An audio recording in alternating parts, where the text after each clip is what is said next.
এখন শাবান মাস আসলে মুফতিরা গরম হয়ে যায়, এই মাসটা হলো বেদাতের মাস।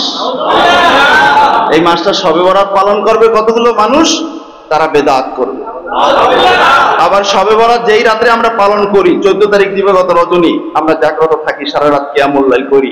কিছু কিছু জায়গায় আজকেরই ফতোয়া দিয়ে দেবে যে মসজিদের খাদেম যারা থাকবে, ইমাম সাহেবকে বলে যাবে, খতিব সাহেব মুয়াজ্জিন সাহেবকে বলে যাবে, খবরদার খবরদার ওই রাতে যেন এশার নামাজের পরে 10 মিনিটের ভিতরে মসজিদটি তালা লাগাই দেওয়া হয়। কারণ হলো, যদি 10 মিনিটের পরে 11 মিনিট থাকে, ওই 1 মিনিট বেদাত করবে। অন্যান্য রাত্রে মসজিদ থাকতে পারে, তাদের বিভিন্ন প্রোগ্রামের জন্য খোলা থাকবে, রাত্র 12টা, 1টা, 2টা, 3টা, সারা রাতও খোলা থাক, সমস্যা নাই। কিন্তু শবে বরাতের রজনীতে এশার নামাজ পড়বে ইমাম সাহেব 4 রাকাত, এরপরে 2 রাকাত আর 3 রাকাত পড়তে লাগবে 10 মিনিট। এই 10 মিনিট পরে তালা দিয়ে দেওয়া হয়। আছে না এমন মসজিদ? তারা সওয়াব কামায়, বহুত সওয়াব কামায়। আমরা আজকের পবিত্র শবে বরাতের উপরে পবিত্র কোরআনুল হাকিম থেকে কিছু জানবো, যে আসলে আমরা যে শবে বরাতের পক্ষে কথা বলি, কোরআনুল কারিমে এটার ব্যাপারে কোনো নির্দেশনা আছে কি নাই, জানার দরকার আছে কি নাই। এবং আগামী জুমায় আমি ইনশাআল্লাহ পবিত্র হাদিস শরীফ থেকে আলোচনা করব। আজকে শুধুমাত্র কোরআন থেকে আমরা দেখব যে কোরআনুল কারিমে আল্লাহ সুবহানাহু ওয়া তাআলা পবিত্র শবে বরাতের ব্যাপারে কোনো ইশারা ইঙ্গিত আমরা উম্মতের জন্য আল্লাহ রসুল আমাদেরকে দিয়ে গেছেন কিনা, আল্লাহ তাআলা দিয়েছেন কিনা। পবিত্র কোরআনুল কারিমে একখানা সূরা আছে, সূরার নাম হলো সূরাতুদ দুখান। সূরার নাম কি? সবাই বলেন, সূরাতুদ দুখান। এই সূরাতুদ দুখানের 1 থেকে 4 নাম্বার আয়াত আল্লাহ সুবহানাহু ওয়া তাআলা সূচনাতেই বলেছেন, হামিম ওয়াল কিতাবিল মুবিন। হামিম হরফুল মুকাত্তাআত, এর অর্থ কেউ জানে না আল্লাহ রাসূল ছাড়া। ওয়াল কিতাবিল মুবিন, আল্লাহ সুবহানাহু ওয়া তাআলা শপথ করতেছেন সুস্পষ্ট কিতাব আল কোরআনুল কারীমের। সুবহানাল্লাহ বলেন। আল্লাহ বলছেন, আমি কোরআনুল কারীমের শপথ করে আমি তোমাদেরকে বলছি, ইন্না আনজালনাহু ফি লাইলাতিন মুবারাকাহ, আমি এই কোরআন নাজিল করেছি বরকতপূর্ণ রজনীতে। বলুন সুবহানাল্লাহ। ইন্না কুন্না মুনজিরিন, আল্লাহ বলছেন যে আমি তোমাদেরকে সতর্ককারী। সুবহানাল্লাহ বলেন। সতর্ককারী, যিনি সতর্ককারী তিনি সবচেয়ে উম্মতের আপন, ঠিক কিনা বলেন? এটা বিপদ, ওখানে কল্যাণ, ওখানে অকল্যাণ, সব সতর্ক করে দিচ্ছেন। সতর্ককারী তো সবচেয়ে আপন বন্ধু। আল্লাহ রাসূল উম্মতকে, বান্দাকে সচেতন করছেন, সতর্ক করছেন। সুতরাং আল্লাহ রাসূলের চেয়ে উম্মতের আপনজন আর কেউ হতে পারে না। আল্লাহ রাব্বুল আলামিন নিজেই বলছেন, ইন্না কুন্না মুনজিরিন, আমি রব, আমি তোমাদেরকে আমি সতর্ক করছি।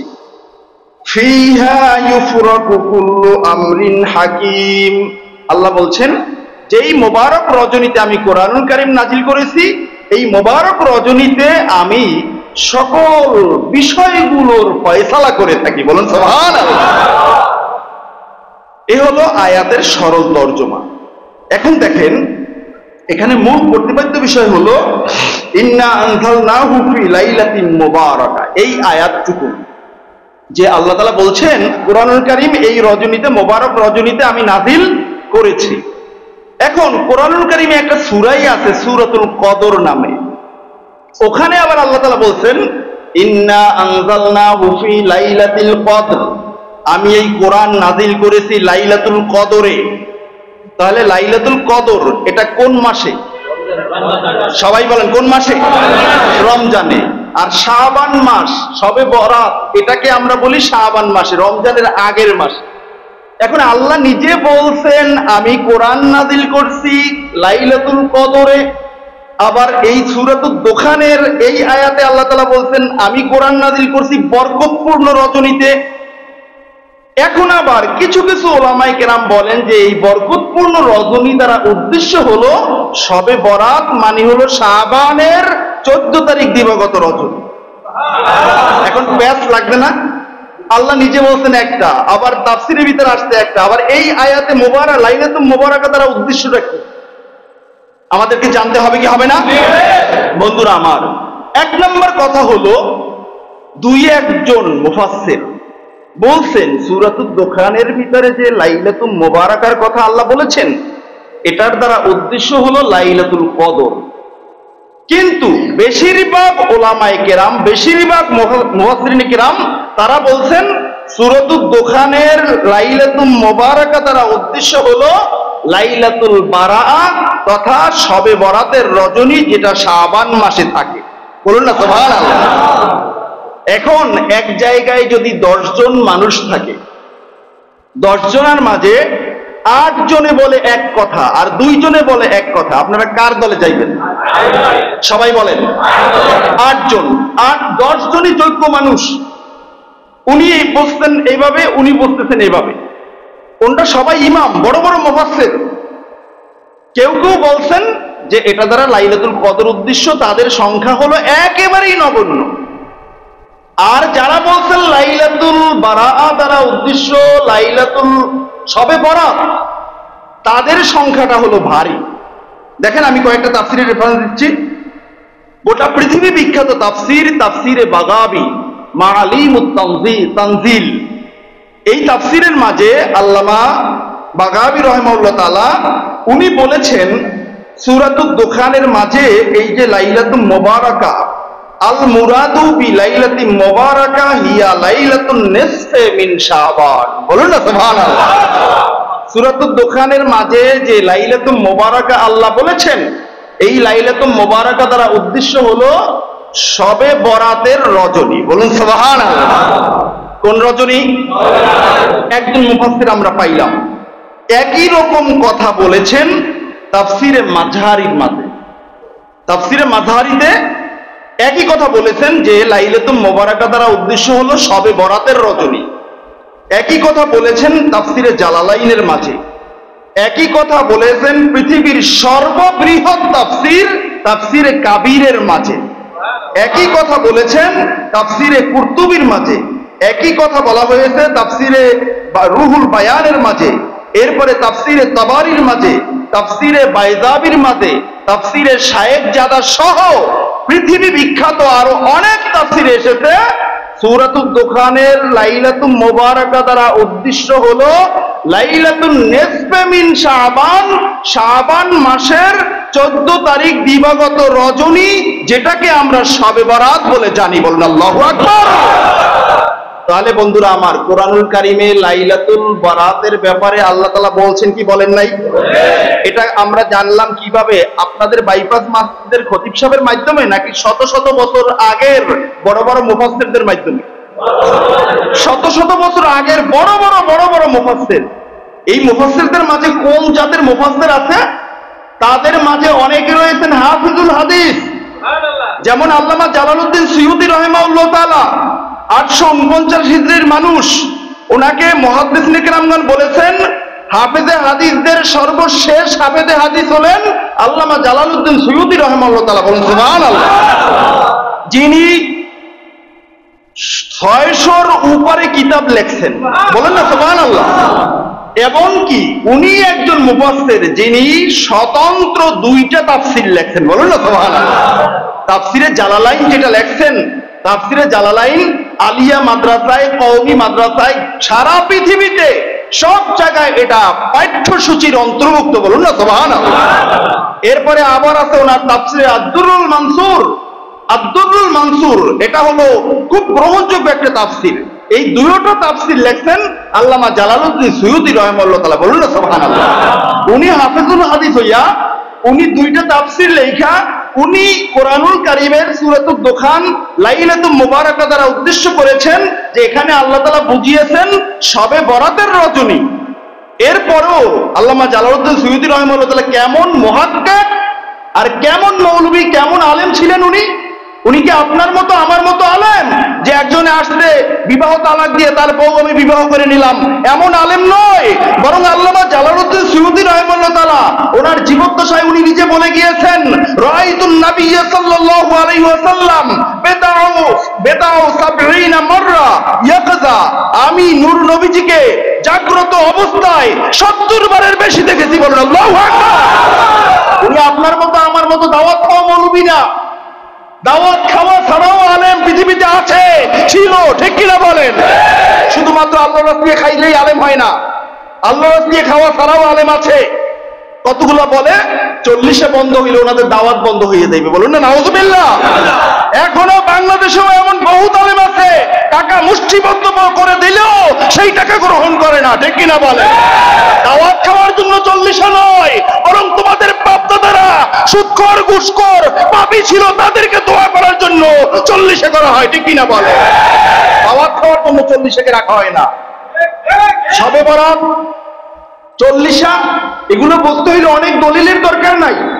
40 বসতে হইলে শুধুমাত্র মুহররম মাসের রোজাটার দিকে তাকাইলেই হয়, শুধুমাত্র আশুরার রোজার দিকে তাকাইলেই 40 প্রমাণিত হয়ে যায়। আর শবে বরাত এটা প্রমাণ করার জন্য আল্লাহর রাসূলের দোয়া, আল্লাহুম্মা বারিক লানা ফি রজব ওয়া শাবান ওয়া বাল্লিগনা রমাদান। নবীজি আমার শাবান মাসের জন্য দোয়া করতেন, কি করেন নাই? শাবান মাস তো বরকতের রাত, বরকতের মাস। আল্লাহ রাসূলের এই দোয়াই যথেষ্ট শাবান মাস বরকতপূর্ণ হওয়ার জন্য, ঠিক কিনা বলেন? এর সাথে পাহাড় সমান মুজতাহিদিন ইমামদের, বড় বড় ইমামদের কওল এখানে আছে। সুতরাং বন্ধুরা আমার, ফতুয়া দিতে সাবধানে দিতে হবে। ফতুয়া যা তা মুখে আসে এটা বললেই ফতুয়া হয় না। দেখেন, আল্লামা জালালউদ্দিন সৈয়দী রাহিমাহুল্লাহ তাআলার মতো মানুষ, উনি বলছেন লাইলাতুম মুবারাকা দ্বারা উদ্দেশ্য হলো শবে বরাতের রজনী। বলুন না সুবহানাল্লাহ। ভাইয়েরা আমার, এখন আপনারা যারা শুনতেছেন সকলের মনে প্রশ্ন যে হুজুর তাহলে সমস্যা, এই সমস্যার সমাধানটা কিভাবে হবে? শবে কদরের রাত্রে কোরআন নাজিল করতেন আল্লাহ নিজেই বলছেন। আর এখানে যদি আমরা লাইলাতুল মুবারাকা দ্বারা শবে কদরকে গ্রহণ করি তাহলে আর কোনো সমাধান থাকে না, কোনো সমস্যা থাকে না। কিন্তু যদি আমরা লাইলাতুল মুবারাকা দ্বারা শবে বরাত গ্রহণ করি তাহলে তো সমস্যা লাগিয়ে যায়। সমস্যা লাগে কি লাগে না? এখন এই প্রশ্নের জবাবে তাফসিরে মাঝহারির মাঝে খুব সুন্দর সমাধান আসছে। তাফসিরে মাঝহারিতে আল্লামা সানাউল্লাহ পানিপতি রাহিমাহুল্লাহ তাআলা বলছেন, গোটা দুনিয়ার মানুষদেরকে যে উম্মতে মুহাম্মাদি, তোমরা শবে বরাত এর কথা শুনলে বেদাতের গন্ধ পাও। আসলে এখানে শবে বরাতকে যদি আমরা ধরি, এখানে কোনো বেদাত বা কোনো সমস্যা থাকে না। কিভাবে? শবে বরাতের রজনী যেটা, এটার নাম দেওয়া হয়েছে লাইলাতুত তাসবিহ, মানে হলো সিদ্ধান্ত গ্রহণের রজনী। বলুন না সুবহানাল্লাহ। শবে বরাতের রজনী সিদ্ধান্ত গ্রহণের রজনী, এবং শবে কদরের রজনী যেটা রমজান মাসে হয়ে থাকে, ওই রজনীটার নাম হলো লাইলাতুত তানফিজ, মানে হলো বাস্তবায়নের রজনী। বলুন সুবহানাল্লাহ। তার মানে হলো আল্লাহ তাআলা কোরআনুল কারীম নাযিল করবেন এই সিদ্ধান্ত নিয়েছেন শবে বরাতের রজনীতে, আর বাস্তবায়ন করেছেন শবে কদরের রজনীতে। বলুন না সুবহানাল্লাহ। তাহলে কি আর কোনো সমস্যা থাকে? প্রত্যেকটা কাজের একটা পরিকল্পনা আছে না? আল্লাহ রাব্বুল আলামিন পরিকল্পনা করতেন যে আমি এই যে শাবান মাস, এই শাবান মাসের পরে রমজান মাস, এই রমজান মাসে আমি আল্লাহ আমার নবীর, আমার হাবিবের উম্মতের জন্য কোরআনুল কারীম নাযিল করব। এই সিদ্ধান্তটা আল্লাহ তাআলা নিয়েছিলেন শবে বরাতের রজনীতে, মানে হলো শাবান মাসের 14 তারিখ দিবগত রজনী। আল্লামা কাজী সানাউল্লাহ পানিপতির মতো একজন মুহাক্কিক আলেম, যার তাফসীর গোটা পৃথিবীতে প্রচলিত আছে, তাফসিরে মাযহারি, উনি বলছেন যে এভাবে করে এটা সমাধান দেওয়া হলো। বলুন না সুবহানাল্লাহ। তাহলে কি আর কোনো সমস্যা থাকে? আর একটা জবাব নেন, শবে বরাতের রজনী যেটা, এটা হলো সিদ্ধান্ত গ্রহণের রজনী। শাবান মাসের শবে বরাত যেটা, এটা হলো সিদ্ধান্ত গ্রহণের রজনী। আর শবে কদর যেটা, এটা হলো বাস্তবায়নের রজনী। বাস্তবায়ন কিভাবে? বাস্তবায়ন যাদের মাধ্যমে হবে তাদেরকে কাজ বুঝিয়ে দেওয়ার রজনী। বলেন সুবহানাল্লাহ। তার মানে হলো এই পৃথিবীতে বান্দা কি খাবে, কোথায় যাবে, কি করবে না না করবে, প্রত্যেকটা জায়গায় আল্লাহর পক্ষ থেকে প্রত্যেক বান্দার জন্য নিযুক্ত ফেরেশতা থাকে। ওই ফেরেশতাকে বুঝিয়ে দেওয়া হয় এই লাইলাতুল কদরের রজনীতে। বলুন সুবহানাল্লাহ। আল্লাহ রাব্বুল আলামিন সিদ্ধান্ত নিয়ে থাকেন শবে বরাতের রজনীতে, আর শবে কদরের রজনীতে সংশ্লিষ্ট ফেরেশতাদেরকে বলা হয় যে এই যে তুমি যেই বান্দার সাথে এই বান্দা এইটা করবে, এইটা খাইবে, এটা করবে, তুমি তার সাথে থাকবে। বলুন না সুবহানাল্লাহ। তাহলে এটা তো আমাদের দুনিয়ার সিস্টেমও, একটা কাজের পরিকল্পনা করা হয় আগে, এরপরে বাস্তবায়ন করা হয়, ঠিক কিনা বলেন? পরিকল্পনা হয় সংসদে, বাস্তবায়ন হয় গ্রামে গায়ে, বিভিন্ন মাঠে ঘাটে, এখানে সেখানে। তো ওই জায়গায় যারা ঠিকাদার থাকে, যারা কন্ট্রাক্টর থাকে, তাদেরকে কাজ বুঝিয়ে দেওয়া হয় যে এখান থেকে এত মাইল রাস্তা, এটা তোমাকে দেওয়া হলো, এত কোটি টাকা দেওয়া হলো, তুমি এই কাজটা করে দিবে, করার পরে আবার আমরা দেখবো। এরকম দেয় কি তাই না? আল্লাহ রাব্বুল আলামিনের নিজাম। আল্লাহ তাআলা বলতেছেন যে শবে বরাতের রজনীটা হলো এটা এমন একটা রজনী, যেই রজনীটা বরকতপূর্ণ, এজন্য আমি রব এই রজনীতে সিদ্ধান্ত নিয়ে থাকি। বলুন সুবহানাল্লাহ। আর আমি রব শবে কদরের রজনীতে সংশ্লিষ্ট ফেরেশতাদের কাছে কাজ বুঝিয়ে দেই। বলুন না সুবহানাল্লাহ। তাহলে কি আর কোনো সমস্যা থাকে? দেখেন, আরেকটা প্রশ্ন হলো আল্লাহ রাব্বুল আলামিন এই যে শবে কদরের রজনী লাইলাতুল মুবারাকা, এটার দ্বারা উদ্দেশ্য যদি শবে বরাত নেওয়া হয়, তাহলে শবে কদরের রজনীতে আবার কি করা হয়? এরাতে তো কোনো কাজ থাকে না। এটার আবার দুইটা জবাব দেওয়া হয়েছে। একটা জবাব এসেছে আল্লামা মোল্লা আলী কারি রাহিমাহুল্লাহ তাআলা, উনি বলেছেন, এক নম্বর জবাব হলো ওয়াহতামিলু আইয়াকুনাল ফারকু ফি ইহদাহুমা ইজমালান ওয়া ফিল উখরা তাফসীলান। বলুন সুবহানাল্লাহ। অর্থাৎ এই দুইটা রজনীর মাঝে কোনো ধরনের সমস্যা থাকবে না তখন যখন শবে বরাতের রজনীটাকে আমরা যদি ইজমালি মানে হলো সামষ্টিকভাবে ধরি, যে সামষ্টিকভাবে আল্লাহ তাআলা বাজেট করে থাকেন শবে বরাতের রজনী এবং শবে কদরের রজনীতে তাফসীলান বিস্তারিতভাবে আল্লাহ রাব্বুল আলামিন বাজেট করে থাকেন। বলুন সুবহানাল্লাহ। অনেক সময় দেখবেন অনেক কথা সংক্ষিপ্তভাবে বলা হয়, বলার পরে বলা হয়ে থাকে যে এই কথাটার ব্যাখ্যাটা আবার পরবর্তীতে করা হবে, এরকম বলা হয় না অনেক সময়? আল্লাহ রাব্বুল আলামিন নিজেও এই যে কোরআনুল কারীমের আয়াত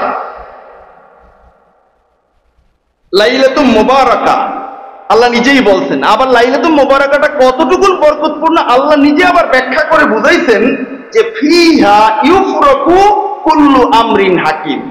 শুধু লাইলাতুল মুবারাকা বললেই হতো, এই বরকতপূর্ণ রজনীতে অনেক ব্যাপার থাকবে, এটাই স্বাভাবিক।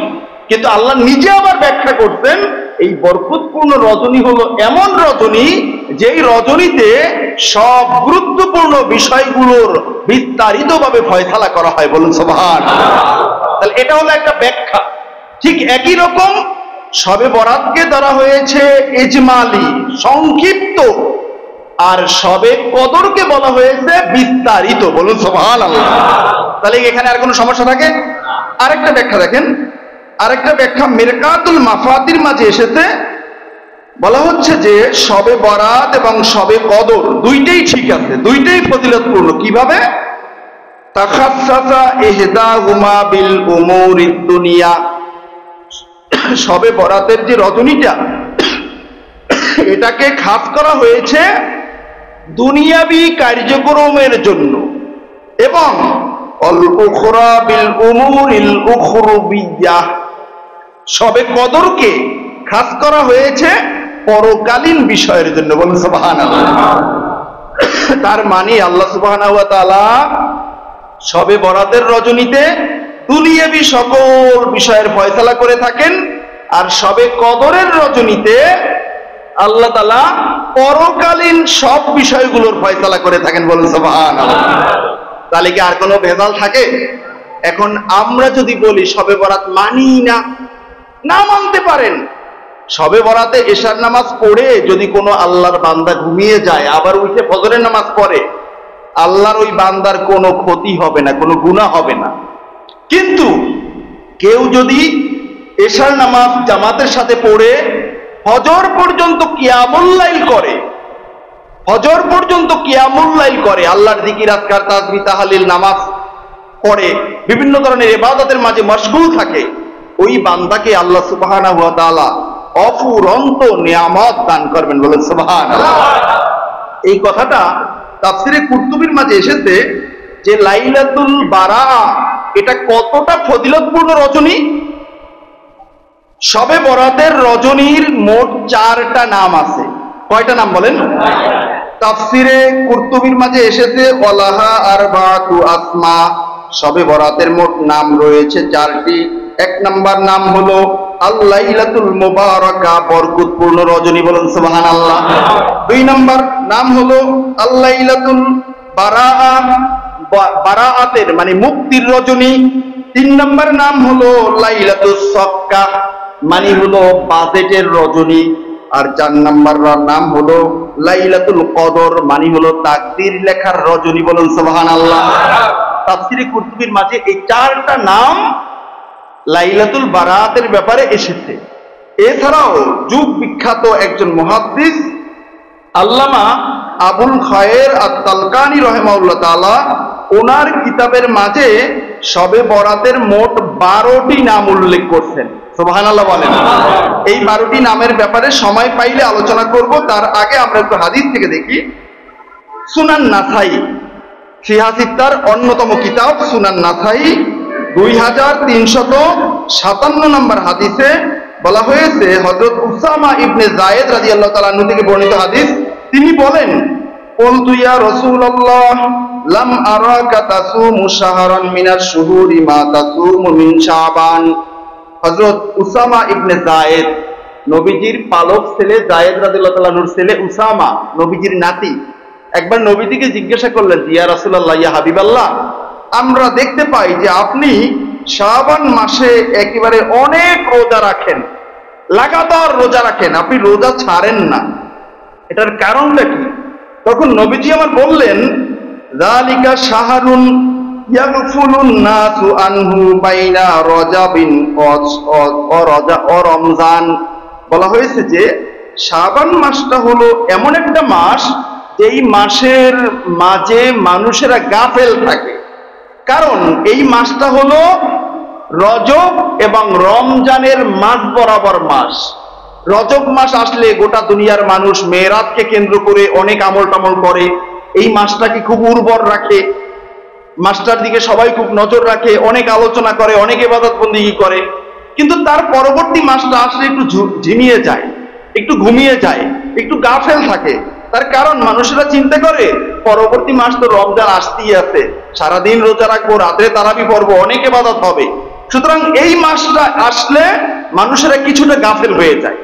এখন নবীজি বলতেছেন, অথচ অহুয়া শাহরুন তুরফাউ ফীহিল আমালু ইলা রাব্বিল আলামিন, অথচ আল্লাহ রাসূল বলছেন, অথচ এই শাবান মাসটা হলো এমন ফজিলতপূর্ণ মাস, এই মাসে প্রত্যেকটা বান্দার আমল আল্লাহ তাআলার কাছে পৌঁছানো হয়, বলুন সুবহানাল্লাহ।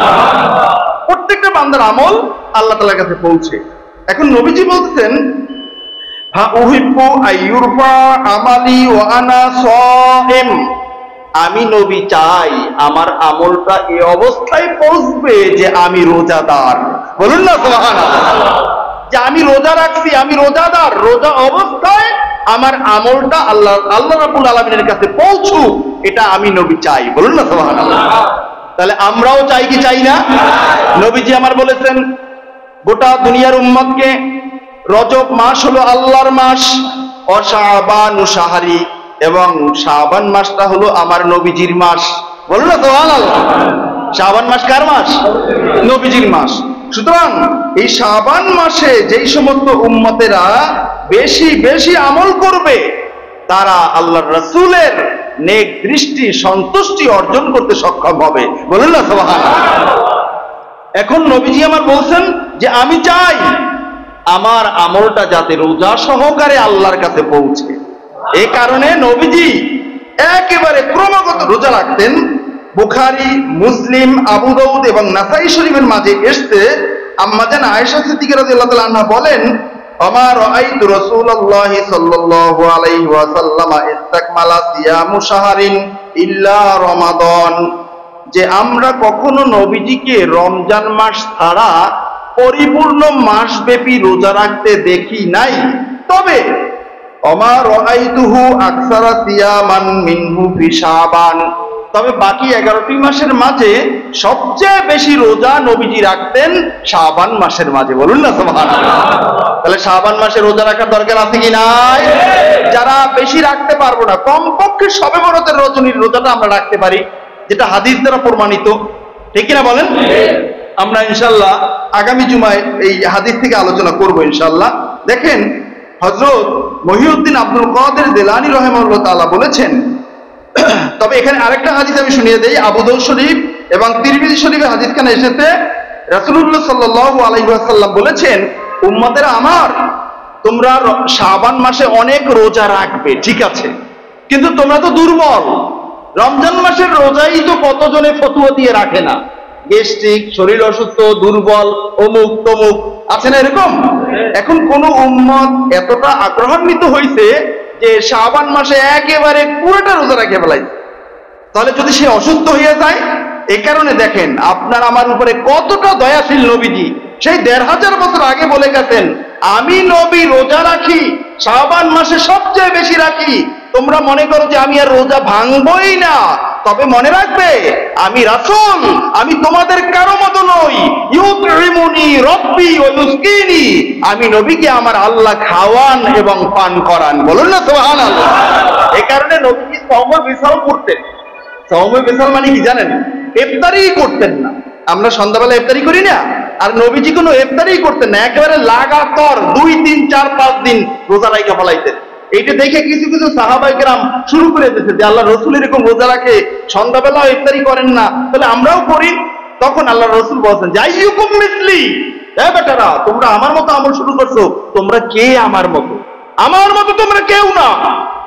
আমি এমন মানুষ, আমি আল্লাহর বন্ধু, আমার রব আমাকে খাওয়ান এবং পান করান। বলুন না সুবহানাল্লাহ। যে আল্লাহ তার হাবিবকে খাওয়ান আর পান করান, তার কি এর ক্ষুধা থাকে?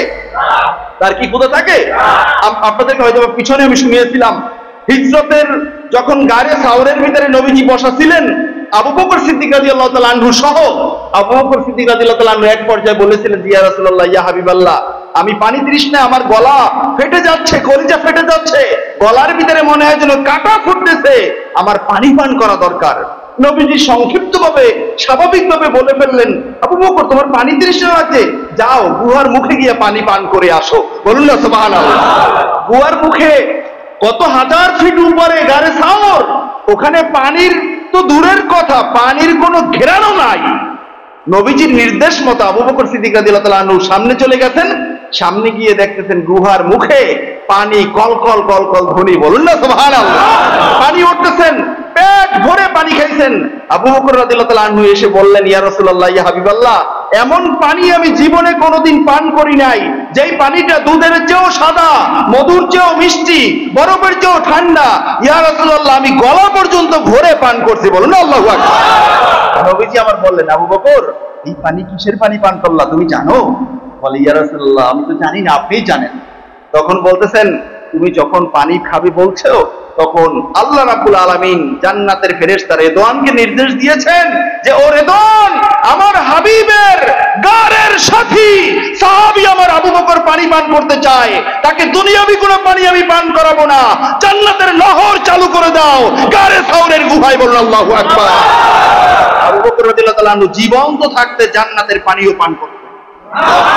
আবু বকর রাদিয়াল্লাহু তাআলা আনহু একবারও পানি দেখে খুশিতে, ইয়া রাসূলুল্লাহ, আসেন, আপনারও তো খাওয়া দরকার, আসেন আসেন খান, একবারও ডাকেন নাই। তার কারণ আবু বকর জানেন নবীকে, নবীকে আমার মতো আবু বকর ডেকে খাওয়া লাগবে না, আমার নবীকে আমার আল্লাহ খাওয়ান আর পান করান, ঠিক কিনা বলে? সুতরাং এটা আল্লাহ রাসূলের সাহাবী আবু বকর জানতেন, আপনার মতো আমার মতো বলতে নাও জানতে পারি, কারণ আমার মতো আপনার মতো মানুষেরা তো নবীজিকে আমার মতো আপনার মতোই মনে করে। আবু বকর রাদিয়াল্লাহু তাআলা তার মতো মনে করেন নাই, করলে ডাকতেন, করেন না যেহেতু ডাকেন নাই, ঠিক কিনা বলে? সুতরাং বন্ধুরা আমার, আকীদা কি দেখেন, আল্লাহ রাসূল রোজা রাখতেন, যেই আল্লাহ রাসূলের সাহাবীর জন্য আল্লাহ রাসূলের কাছে বলার কারণে জান্নাতের নহর চালু হয়ে গেছে 1000 ফিট উপরে গারে সাওরের গুহায়। ওই নবীর কি দুনিয়ার খাওয়ার দরকার আছে? এরপরও খাইছেন, আমরা কেমনে খাবো পান করবো আমাদেরকে দেখানোর দরকার আছে না? আল্লাহ তাআলা তার হাবিবকে সময় মতো খাওয়ানো পানো করান। আল্লাহ রসুলের জবানের কথা। আল্লাহ রসুল বলছেন, আল্লাহ ইউতিমুনি রব্বি, আমার রব আমাকে খাওয়ান, ও ইউসকিনি, আমার রব আমাকে তৃষ্ণা মিটান, পানীয় পান করিয়ে। বলুন না সুবহানাল্লাহ। সুতরাং তোমরা আমার মতো কেউ না। এখন রাসূলুল্লাহ সাল্লাল্লাহু আলাইহি ওয়াসাল্লাম বললেন, আমি শাবান মাস আসলে রোজা রাখি লাগাতার, তোমরা আবার এরকম রাখো না। তোমাদেরকে নির্দেশ হলো, রাসূলুল্লাহ সাল্লাল্লাহু আলাইহি ওয়াসাল্লাম বলছেন, সুনান আবু দাউদ এবং সুনান তিরমিজি শরীফের হাদিস, ইযা বাকিয়া নিসফু মিন শাবান ফালা তাসুমু, ও আমার উম্মতেরা, যখন শাবান মাসের অর্ধেক শেষ হয়ে যাবে, অর্থাৎ 14 তারিখ দিবাগত রজনী তোমরা জাগ্রত থাকবে, পরের দিনে তোমরা রোজা পালন করবে, এরপরে তোমরা আর রোজা রাখো না। তার কারণ এর পরবর্তীতে তোমরা 15 দিন পর্যন্ত 1 মাস রোজা রাখার জন্য তোমরা প্রস্তুতি নাও। এই 15 দিনে যদি তোমরা রোজা রাখো, হয়তোবা তোমাদের শরীর দুর্বল হয়ে যাবে। পরবর্তী মাস রমজানে আল্লাহর ফরজকৃত 1 মাস রোজা রাখা তোমার জন্য অসম্ভব হতে পারে। বলুন আল্লাহু আকবার। আল্লাহ রসুলের নির্দেশ, 15 দিনের পরে আর রোজা রাখো না। যদি কারো রাখতেই মনে চায়, এই শবে বরাত পর্যন্ত লাগাতার রাখেন, কোনো সমস্যা নাই। তবে সন্ধ্যায় ইফতারি করবেন না, করবেন তো? দেখেন আবার শবে বরাত শুরু করে দিয়ে না, লাগাতার রোজা রাখা শুরু করে দিই, দেখি কয়দিন পারি না খেয়ে থাকতে। এটা করবেন না, এটা আপনার শরীরের উপরে জুলুম হবে। এটা আল্লাহ রসুলের পক্ষ থেকে ডাইরেক্ট নিষেধ যে তোমরা এটা পারবে না, এটা আমি আল্লাহ রসুল আমি পারি। বলুন না সুবহানাল্লাহ। তাহলে রোজা রাখবো, আমরা সাধ্য মতো রাখবো। 15 তারিখের পরে আর একটা রোজাও রাখবো না। যেই দিন আমরা রমজানের চাঁদ উদিত হয়েছে, রমজান মাস শুরু হয়েছে, ওই দিন থেকে আমরা 1 মাস রোজা পালন করব, আর কোন রোজা ভাঙবো না ইনশাআল্লাহ। ঠিক কিনা বলেন? প্রয়োজনে যদি রাত্রে উঠতে না পারি, না খাইয়ে রোজা রেখে ফেলাবো, কারণ দিন ছোট এবং হলো এখনো আবহাওয়া যা আছে শীতকাল, এত কষ্ট হয় না। ঠিক কিনা বলেন? সুতরাং রোজা রাখবেন তো, নাকি কাদের অজুহাত দিয়ে রোজা ভেঙে ফেলাইবেন? খবরদার। হতে পারে আল্লাহ না করুন, যেহেতু ফিতনার জামানা, এবছর আমরা রাত্রে সাহারি এবং সন্ধ্যাবেলা ইফতারি করতে পারি। আগামী বছরে হয়তোবা গোটা পৃথিবীর অবস্থা এমন হতে পারে যে বড় রাত্রে সাহারি খাওয়ার মতো কিছু খুঁজেও পাওয়া যাবে না। হতে পারে ইনশাআল্লাহ। আগত শবে বরাতের রজনীতে আমি আপনাদেরকে কিতাবুল ফিতান থেকে দীর্ঘ আলোচনা শোনাবো ইনশাআল্লাহ। আগে কোন এক বছর প্রায় 5 ঘন্টা আলোচনা করতে মনে আছে? তবে আমার শারীরিক দুর্বলতা, লাগাতার মাহফিল থাকার কারণে এই যে দেখেন মাঝখানে কিন্তু আমার মনে করছেন যে আজকে যাইবো হয়তো আলোচনা, তো আল্লাহ দয়া করছেন কোনো মতে আমি আগেই আসছি। গলার অবস্থা খুবই খারাপ, ব্যথাও লাগে এবং বসে বসে যায়। এই মাহফিলের কারণে অনেকটাই দুর্বল থাকে। তো আল্লাহ তাআলা আশা করি শবে বরাতের রজনী যেহেতু নিজস্ব মহল, এটা মাহফিলের মাঠ না, কোনো গরম পানি খাইয়া আপনাদেরকে আমি ওই আলোচনাগুলো শোনাবো যে দাজ্জাল যদি এসেই পড়ে আমাদের জামানায়, আমরা কিভাবে আমাদের ঈমানকে সেভ করব। আলোচনাটা শোনার দরকার আছে না? এবং তার আগের ফিতনা ফাসাদের সময় আপনি আমি কিভাবে বাঁচবো, কারণ আল্লাহ রাসূল আমাদেরকে সেই পরামর্শপত্র দিয়ে গেছেন। কিন্তু ওই সময়ও না খাইয়া পানি পান না করে থাকা সম্ভব। আগে থাকতে জানতে হবে, ওই রকম জীবনটা গড়তে হবে, তাহলে ইনশাআল্লাহ আল্লাহ তাআলার রহমত দয়া পাওয়া যাবে ইনশাআল্লাহ। ইনশাআল্লাহ আসবেন না? নাকি বেদাত? বেদাত। কোরআনুল কারীম এবং কোরআনুল কারীমের তাফসীরের মাধ্যমে আমরা বুঝতে পারলাম শবে বরাত আছে। ঠিক কিনা বলেন? তাহলে শবে বরাতের ফজিলত আছে। ঠিক কিনা বলেন?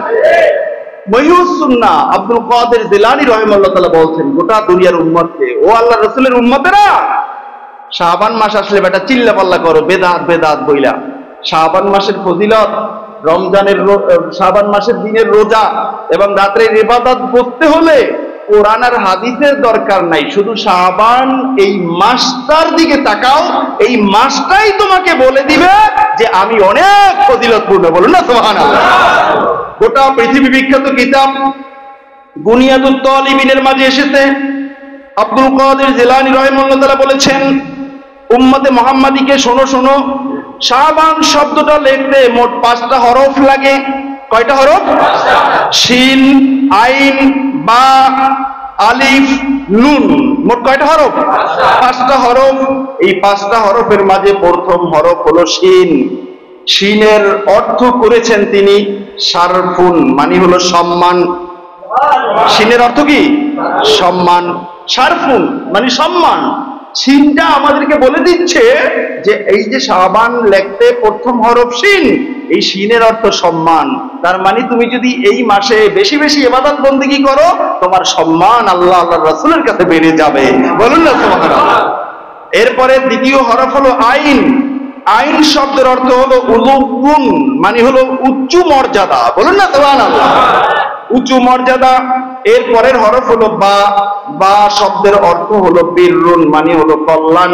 এর পরের হরফ হলো আলিফ। আলিফ মানে হলো উলফাতুন, মানে হলো ভালোবাসা। এর পরের সর্বশেষ হরফ হলো নুন। নুনের অর্থ হলো নূরুন, মানে হলো আলো। তার মানে মহিউদ্দিন আব্দুল কাদের জিলানী রাহিমাহুল্লাহ তাআলা বলতে চান গোটা দুনিয়ার উম্মতকে, হে আল্লাহর রাসূলের উম্মতেরা, তোমরা যদি শাবান মাস পাওয়ার পরে দিনে রোজা রাখো এবং রাতে ইবাদত করো, শবে বরাতের রাত্রে জাগ্রত থাকো, আল্লাহ সুবহানাহু ওয়া তাআলা তোমাদের সম্মান বাড়িয়ে, উঁচু মর্যাদা দিয়ে, অফুরন্ত কল্যাণ এবং ভালোবাসা দিয়ে ভরে দিয়ে তোমাদের জীবনটা আলো দিয়ে ভরে দিবেন। বলুন সুবহানাল্লাহ। যেই আলোটা আপনাকে পথ দেখিয়ে দেখিয়ে জান্নাত পর্যন্ত নিয়ে পৌঁছে দিবে। বলুন না সুবহানাল্লাহ। তাহলে আমরা জান্নাতে যেতে চাই কি চাই না? তাহলে বেশি বেশি নেক আমল এই মাসে করতে হবে। পারবো না ইনশাআল্লাহ? আরেকখানে হাদিস এসেছে দুররাতুন নাসিহিনের মাঝে রাসূলুল্লাহ সাল্লাল্লাহু আলাইহি ওয়াসাল্লাম ইরশাদ করেছেন, মান আযযামা শাবানা ওয়াত্তাকাল্লাহ, আল্লাহর যেই গোলাম শাবান মাসকে বিভিন্ন ইবাদতের মাধ্যমে মর্যাদা দান করবে এবং শাবান মাসের মাঝে আল্লাহকে ভয় করবে, ওয়া আমিলা বিতাআতিহি, এবং নিজের শক্তি সামর্থ্য অনুযায়ী আল্লাহর ইবাদত বন্দেগী করবে, ও আমসাকা নাফসাহু আনিল মাসিয়াহ, এবং নিজেকে সকল প্রকার গুনাহ থেকে বিরত রাখবে, গফরাল্লাহু যুনুবাহু, আল্লাহ তাআলা তাকে প্রথম পুরস্কার দান করবেন, তার জীবনের সমস্ত গুনাহগুলোকে ক্ষমা করে দিবেন, ও আমিনাহু মিন কুল্লি মা ইয়াকুনু ফি তিলকা সানা, এবং তার পরবর্তী বছরের যতগুলো বিপদ আপদ বালা মুসিবত এবং রোগ ব্যাধি থাকবে সবগুলো থেকে আল্লাহ তাআলা তার এই বান্দাকে হেফাজত করে দিবেন। বলুন সুবহানাল্লাহ। দুররাতুন নাসিহিনা ফিল ওয়াজ ওয়াল ইরশাদ নামক কিতাবের 260 নম্বর পৃষ্ঠা। এই কিতাব লেবানন থেকে ছাপা হয়, সৌদি আরবে পাওয়া যায়, এই দেশে আপনারা পাবেন না এই কিতাব। এই কিতাবের মাঝে এই হাদিস বর্ণনা করা হয়েছে। এই হাদিসগুলো হলো ফজিলতের হাদিস। আপনার মানতে মন চাই না, মানবেন না, কারণ আপনি তো এমনি ধনী, পরকালে আপনার কোনো নেকেরও দরকার নাই আর আল্লাহর রাসূলের সুপারিশেরও দরকার নাই। আপনি তো জান্নাতে যেতে চান আপনার নেতার সাথে, আপনার নেতার স্বাক্ষরে। সুতরাং আমরা যারা উম্মতে মুহাম্মাদি, আমাদের ফজিলতের হাদিসের দরকার আছে, নেক আমলের দরকার আছে। তার কারণ আল্লাহ নিজেই বলেছেন, করিবুম মিনাল মুহসিনিন, ইন্না রাহমাতাল্লাহি করিবুম মিনাল মুহসিনিন। আল্লাহর রহমত পেতে চাও, বেশি বেশি নেক আমল করো, নেক আমলকারীদের সাথে আল্লাহর রহমত। আমরা রহমত নিয়ে, আল্লাহর রাসূলের সুপারিশ নিয়ে আমরা জান্নাতে যেতে চাই, বিধায় এই ফজিলতের হাদিস আমাদের দরকার আছে। ঠিক কিনা বলেন? যাদের পরকালে নেকের দরকার নাই তাদের আমল না করলেও চলবে, তাদের অনুসারীদের না করলেও চলবে, কিন্তু আমরা নেকের কাঙ্গাল। আল্লাহ রাসূল বলেছেন সহিহ মুসলিমের হাদিস, ফালা তাহকিরান্না শাইআম মিনাল মারুফ, ওহে আমার উম্মতেরা, নেকের কাজ যতই ছোট হোক না কেন, খবরদার, সাবধান, তাকে তুচ্ছ মনে করবে না। কিয়ামতের ময়দানে একটা নেকির কারণে বান্দা ঠায় দাঁড়িয়ে যাবে, জান্নাতে যেতে পারবে না, তার জাহান্নামের ফয়সালা হয়ে যাবে। বলুন না নাউযুবিল্লাহ। সারা রাত জাগ্রত থেকে ইবাদত করলে কত নেক হবে, ঠিক কিনা বলেন? রোজা রাখলে কত নেক হবে। আল্লাহ রাসূল তো এটাই বলছেন, যারা সম্মান করবে। সম্মান করবেন কেমনে? আপনি বেশি বেশি তাসবিহ তাহলিল জিকির আজকার কোরআন তেলাওয়াত দরুদ সালাম রোজা এগুলো করবেন, এগুলো রাখবেন, রোজা রাখবেন, তাহলেই না ফজিলত সম্মান করা হবে এই মাসকে। ঠিক কিনা বলেন? তাহলে আমাদের এই আমল করার দরকার আছে কি নাই? ভাইরা আমার, আবুল খায়ের আত-তালকানি রাহিমাহুল্লাহ তাআলা এই মাসের মোট 12টি নাম দিয়েছেন। সংক্ষিপ্তভাবে বলেই আমি আমার আলোচনা শেষ করব। 1 নম্বর হলো লাইলাতুল বারাআ, মানে হলো পাপ মুক্তির রাত। বলুন না সুবহানাল্লাহ। 2 নম্বর হলো লাইলাতুল মুবারাকা, মানে হলো বরকতের রাত। 3 নম্বর হলো লাইলাতুল কিসমা, মানে হলো বন্টনের রাত। 4 নম্বর হলো লাইলাতুত তাকফির, মানে হলো সারা বছরের গুনাহের কাফারার রাত। বলুন না সুবহানাল্লাহ। সারা বছর ব্যাপী বান্দা গুনাহ করছে, শবে বরাতে এসে আল্লাহর কাছে চোখের পানি ঝরাইয়া তওবা করছে, আল্লাহ তাআলা তার জীবনের সব গুনাহ মাফ করে দিয়ে তাকে নতুন জীবন দান করবে, যে তুমি এখন থেকে নতুন করে আমল শুরু করে দাও। বলুন না সুবহানাল্লাহ। হাজার হাজার মানুষ একত্রিত হয়, হাজার হাজার মানুষ একত্রে দোয়া করে, এইরকম একটা সুযোগ অন্য কোনো রজনীতে বা অন্য কোনো দিনে তো আমরা পাই না, ঠিক কিনা বলেন? সুতরাং এই রজনীর নাম হলো সারা বছরের গুনাহের কাফফারার রজনী। 5 নাম্বার হলো লাইলাতুল ইজাবা, দোয়া কবুলের রজনী। বলুন না সুবহানাল্লাহ। এই রাতে কি হবে? দোয়া কবুল হবে। তবে কারো কারো দোয়া কবুল হবে না। আগামী জুমায় ইনশাআল্লাহ আমরা সেটা শুনবো যে কার কার দোয়া কবুল হবে না, তাদের ওই তালিকায় আপনার আমার নাম আছে কি না, ঠিক কিনা বলেন? যদি থেকেই থাকে শবে বরাত হবো রাত্রে, ঠিক কিনা বলেন?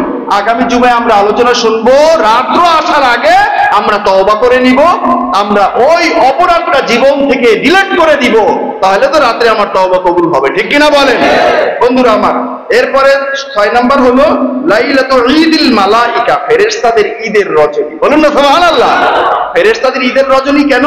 আল্লাহ ফেরেশতাদেরকে বলেন, বা ফেরেশতাদেরকে ডাক দিয়ে বলেন যে আমার যেই বান্দারা ইবাদত করবে তাদেরকে তোমরা আজকে তোমাদের খুশি মতো তাদেরকে নিয়ামত রহমত বরকত দিয়ে ভরে দাও। বলুন না সুবহানাল্লাহ। আর আল্লাহ তাআলা তার বান্দাদেরকে যেহেতু এত রহমত দান করেন, এত দয়া দান করেন, এই কারণে ফেরেশতারাও খুশি হয়ে যায়। বলুন না সুবহানাল্লাহ। আপনার সাথে আমার সাথে প্রত্যেকের সাথে 2 জন ফেরেশতা আছে না? কিরামুন কাতিবিন, 2 জন ফেরেশতা, ডান পাশে নেক লেখে, বাম পাশে বদ লেখে। এই 2 ফেরেশতাও বান্দার জন্য দোয়া করে তখন বান্দা যখন সবগুলো ভালো কাজ করে, গুনাহ থেকে নিজেকে সেভ করে। বলুন না সুবহানাল্লাহ। তাহলে ফেরেশতারা কি বান্দার পক্ষে না বিপক্ষে? বান্দার পক্ষে। তো ফেরেশতারা খুশি হয় এই রজনীতে। 7 নাম্বার হলো লাইলাতুল জায়েজা, মানে প্রতিদানের রজনী। এরপরে 8 নাম্বার হলো লাইলাতুল শাফা, মানে সুপারিশের রজনী। 9 নাম্বার হলো লাইলাতুল গোফরান, ক্ষমার রজনী। 10 নাম্বার হলো লাইলাতুল আযীম, সম্মানিত রজনী। 11 নাম্বার হলো লাইলাতুল রুজহান, মানে পুণ্যের পাল্লা ভারী করার রজনী। সুবহানাল্লাহ। যারা চায় আমার নেকের পাল্লা ভারী হোক, তাদের উচিত হবে শবে বরাতের রাত্র জাগ্রত থেকে নফল ইবাদত করা, ঠিক কিনা বলেন? তবে এশার নামাজ তো লাগবে না ইনশাআল্লাহ। ওরা তো আমাদেরকে এইটাই বলে, কয় নামাজের এশার নামাজের কথা বলে না, ফজরের কথা বলে না, খালি কয় নফলের কথা, খালি কয় নফলের কথা। তাহলে আমাদের প্রশ্ন হলো, বেটা যখন ফেসবুক চালাও, যখন নেট চালাও, যখন অফার দেয়, তখন কি তুমি গিয়ে বলো যে ভাই অফার দিতেন 2 জিবি, আমার এই অফারেই চলবে, আমি মোট 40 জিবি এত টাকা দিয়ে এটা কিনবো না? এটা কি তোমাকে দিবে? এটা যেমনি ভাবে দিবে না। এই রাতের অফার হলো ওই ব্যক্তির জন্য যারা এশার নামাজ পড়বে, ফজরের নামাজ পড়বে, জীবনকে পুত পবিত্র রাখবে, তাদের জন্য এই অফার, ঠিক কিনা বলে? এটা বুঝে বলা দরকার নেই। এত মাতাল দুনিয়াতে আবেদ আল্লাহর গোলাম, এটা হতে পারে না, ঠিক কিনা বলে বন্ধুরা আমার? এরপরে 11 নম্বর হলো, 12 নম্বর হলো লাইলাতুল ইতকে মিনান নার, দোজখ থেকে ব্যক্তিকে মুক্তির রজনী। বলুন না সুবহানাল্লাহ। আল্লাহ সুবহানাহু ওয়া তাআলা আমাদের সকলকে এই শাবান মাসের পবিত্রতা বজায় রেখে সকল ধরনের নেক আমলের আঞ্জাম দেওয়ার তৌফিক দান করুন। বলেন আমিন।